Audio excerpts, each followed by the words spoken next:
With this battle that's going on between Zach George and the dog daddy, there's a lot of focus on correction these days and using aversive techniques. So I'm going to talk about correction today. Some trainers and dog owners believe that you don't need to correct your dog. You should never do it, that it's cruel to dogs. I do not share this opinion. I mean, it really depends on how you correct your dog, just like with anything else. It's not so much whether or not you're using correction, it's how you're using correction. So there's this approach to training called positive reinforcement only, where you only reward good behavior. I much prefer a more balanced approach, like the dog daddy, where I reward good behavior and at the same time discourage behavior that I don't like. And to me, that's much more effective. It's much more doable for most dog owners. You can change any behavior you want using positive reinforcement only techniques, but I think most dog owners don't have the time and the energy and the know-how to accomplish that in a reasonable amount of time. So it's much more efficient, from my perspective, to use a more balanced approach and discourage behavior at the same time you're encouraging the behavior you like.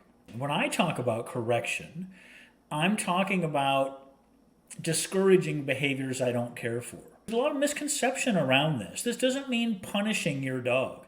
I am not a fan of punitive approaches to training. I don't wait for a dog to misbehave and then punish the dog for misbehaving.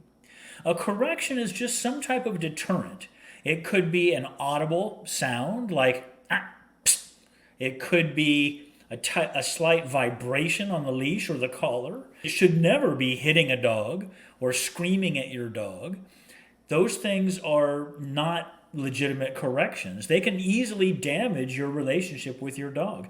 Any type of correction can easily damage your relationship with your dog, or it can build trust and foster the relationship with your dog.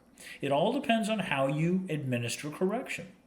So I never give a dog a correction unless I first tell him what I want him to do, and he doesn't do it. So he knows exactly why I'm correcting. This is where a lot of dog owners go wrong.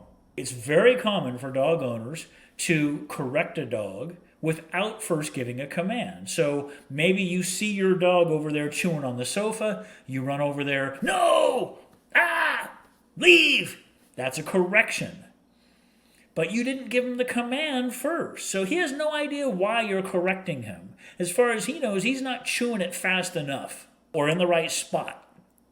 So first you should walk over there and in a normal voice say, Jack, leave it. If he doesn't leave it, I said leave it. That's the correction. So the correction should be immediate if he doesn't do what you tell him to do, but you always give the command first.